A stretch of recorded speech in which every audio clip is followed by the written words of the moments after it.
Hi, everybody, and welcome to an episode of Coach's Corner, where I bring in some of my favorite people to dive deeper into the topics that we talk about on the coaching episodes.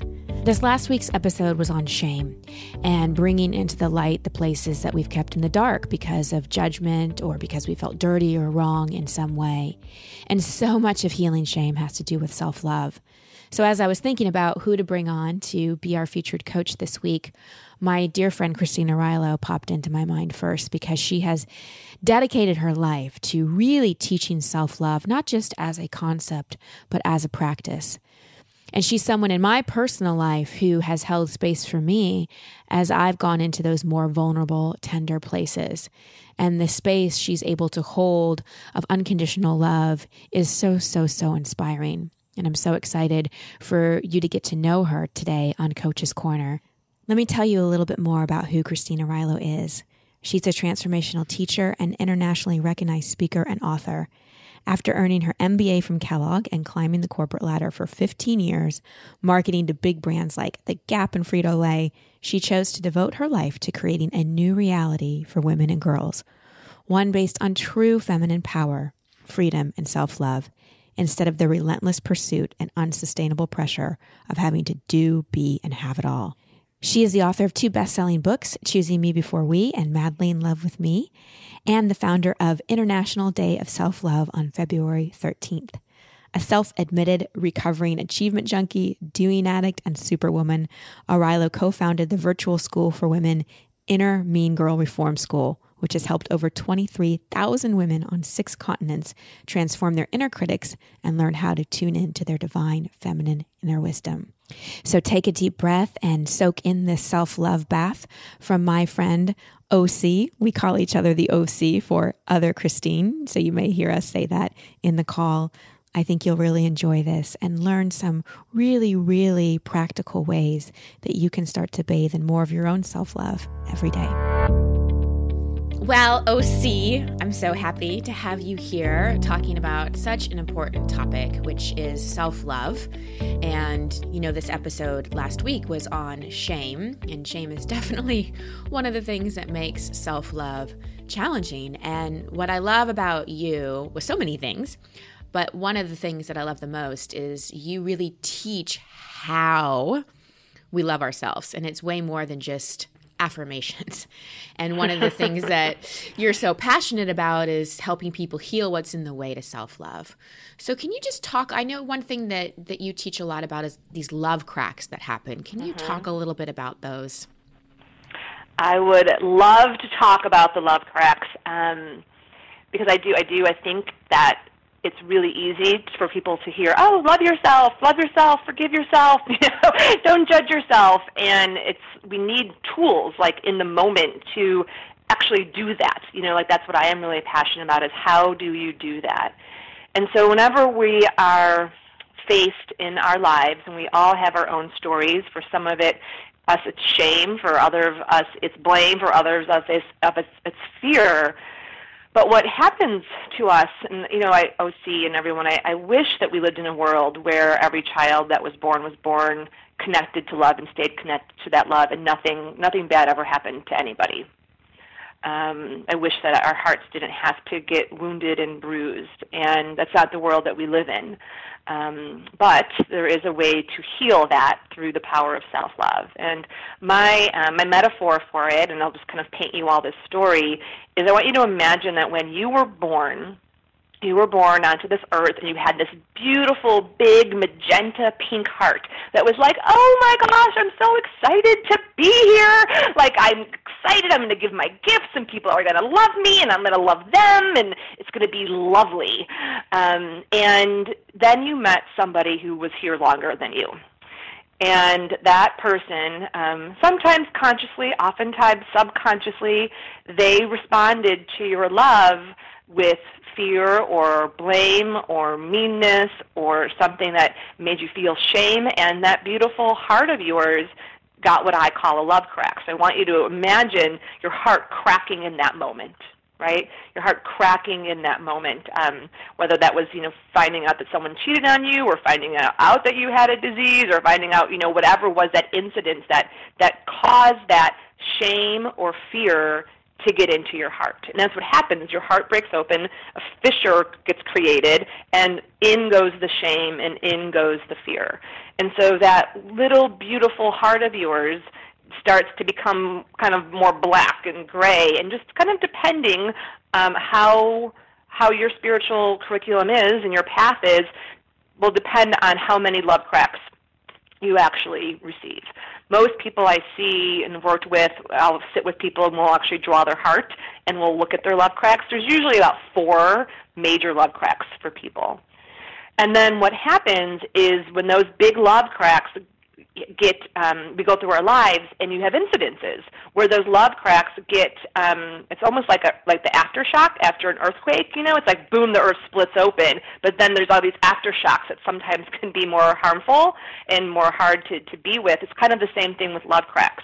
You can have a love crack that happens when you're 24 or when you're 4 or you're 15, but then what happens to you when you're 20, 30, 40, 50, if it's related back to that love crack, every time that happens.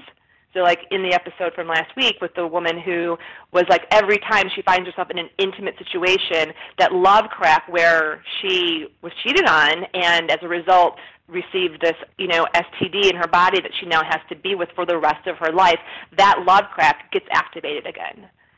And so what is amazing about these and what's so powerful if you understand how to use self-love is in the moments when you find yourself in a situation where that love crack is getting reactivated, you are at choice, because now you're at a choice. Like the woman, she wasn't at choice in that moment. She got the love crack. Like that just happened to her. When you're 4 or 14, things just happen to you.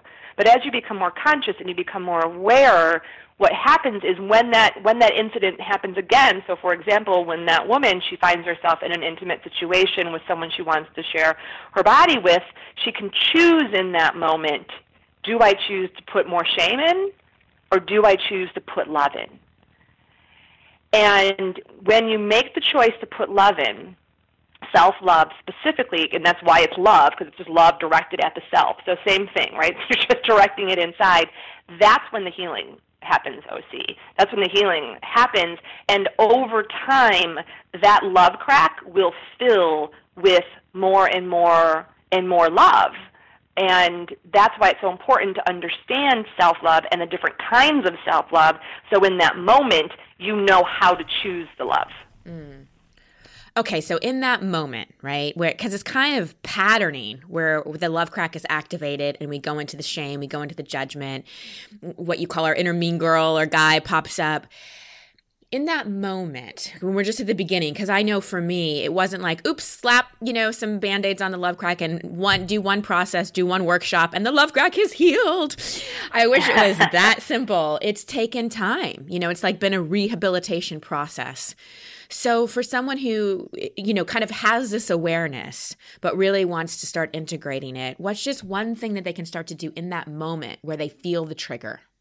Mm-hmm. So the first step is awareness. So that's great. Once you have awareness, that's the first stage of pattern shifting and love crack healing.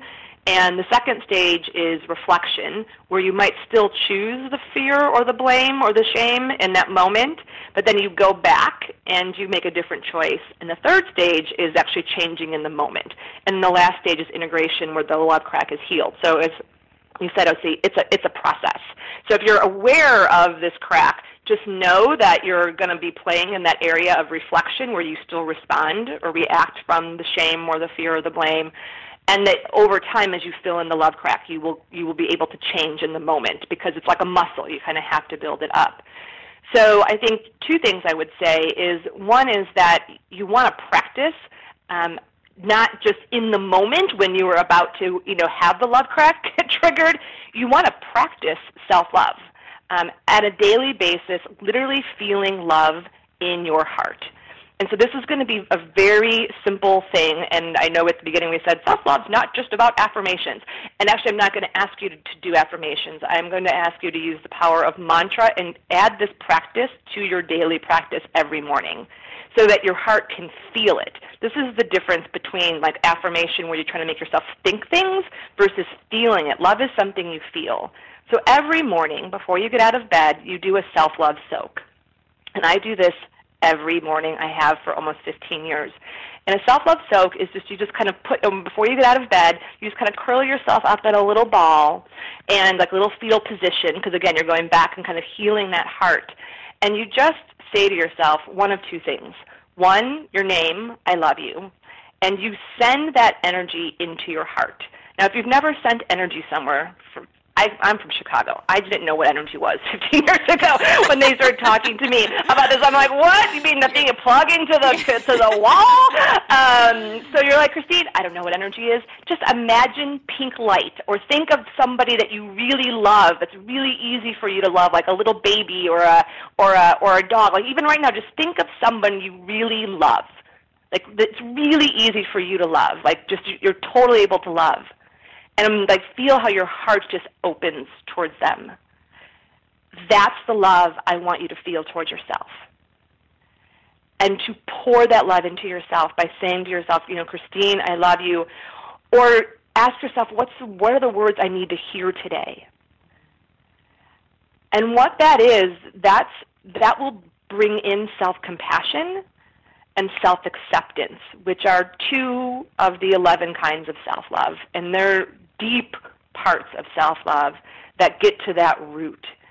And so if you can feel that and say, what is it that you need to hear, that compassion, which the color is lavender for compassion, and self-acceptance, the color is pink.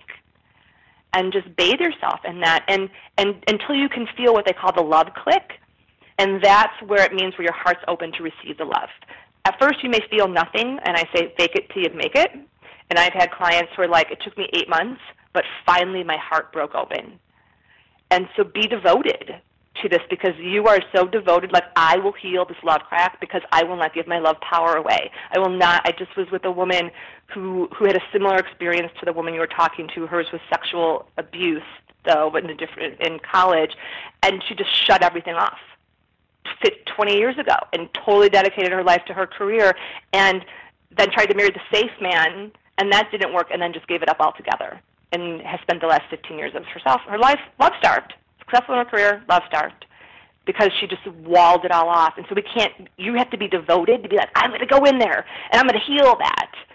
And in the moment when you find yourself, and you'll feel it in your heart, when one of my love cracks is abandonment. That's how it shows up for me, the fear of abandonment. And 3 years ago, my partner, Noah, had a stroke. And I was in the hospital by myself, and they came back and they said, we don't know what happened. His brain could be bleeding. He could be dead. Noah is like walking love. He is my soul partner. He's the person who taught me how to open my heart to love. And I just remember in that moment, OC and everyone, and my inner wisdom said, here you go, Christine, like, welcome to the PhD of love cracks. You can choose to choose fear, that if he dies, love dies, or you can choose to believe that love will always be there. And so in that moment, I gave myself a love crack healing. They're in the hospital healing all these other people. I'm healing my own love crack. Aww. And I choose love, and I sat down, and I connected to divine love. And I said, and that's part of self-love, is connecting to that divine love. And I just said, I choose love, I choose love, I choose love, I choose love, I choose love. And then from there, I was shown what to do, which was start texting people and tell people what's happening. I just felt all this love coming around me and Noah. So if you can choose love in that moment, love will show you what to do. Yeah. And what the next step is. Yeah. And something that I've learned from you that's so important is picking wisely who we share vulnerably with. Because part of self-love is healing the love cracks, finding that love for ourselves, connecting to divine love, but then bringing the things we've kept hidden into the light and talking about them with people in our soul family, people that can just hold that space. No one can heal our love cracks for us. It can't be healed through a relationship, a friend, a spiritual guru. We have to do that on our own. But it's important, I've found, to find people, like you in my life that I can bring my deepest, darkest, the things that I judge about myself, and give them voice so I can be held in a space of loving compassion. And, just real quickly, any tips for discerning, who in our life to do that with? Absolutely. I'll give you one. So what OC is talking about is something I teach with the love rings, which I won't get into all of that, but it's about understanding who to be vulnerable with and who not to be vulnerable with, and how intimate to be with people. So what happens is when you have love cracks, sometimes you choose people who you should not be vulnerable with or intimate with, and then you reactivate the love crack. It's kind of like dental work, getting dental work and then sticking your tongue into the dental work and you can't stop yourself, even though it really hurts. Kind of like that. So we don't want to do that. And so one way, like how to figure out if someone's really in your soul family. And soul family are people who always give you love and respect. So that's one qualifier. They always love and respect you. 2, they see you. And they can see all of you. They can see the weakness in you, and they can see the strength in you. They don't judge you for that, but they really see you. And the third piece, and this is how you really know if someone's in your soul family and it's safe to really open up and share, is do they lean in when you are vulnerable, when you say something isn't working for you, when something is hard, and you bring it to them? Do they open up and say, "Oh, wow," and they lean into that and they help try to figure it out with you? They don't go, "Oh, that's your fault," or "I don't know what you're talking about," or you're freaking crazy. Like they don't. That's leaning out. And I'm not talking about Sheryl Sandberg lean in. I'm talking about a very different leaning in. But that's how you know that they lean in and they're willing. And we're not perfect. I mean, I lean in sometimes, and first I lean in with anger, and then I'm like, "Oh, okay, I don't have to protect myself." And then I will lean into Noah, but I don't go away. I don't abandon. And so that's how you know someone is worthy and able to be in your soul family, because it really is about, able. It isn't about how much someone loves you or someone doesn't love you. I think that's the hardest thing for people, because we want people to be there, but sometimes they really can't. Yeah. It's like I say, you can't go to a Chinese restaurant when you really need nachos. They just don't serve them. Yeah.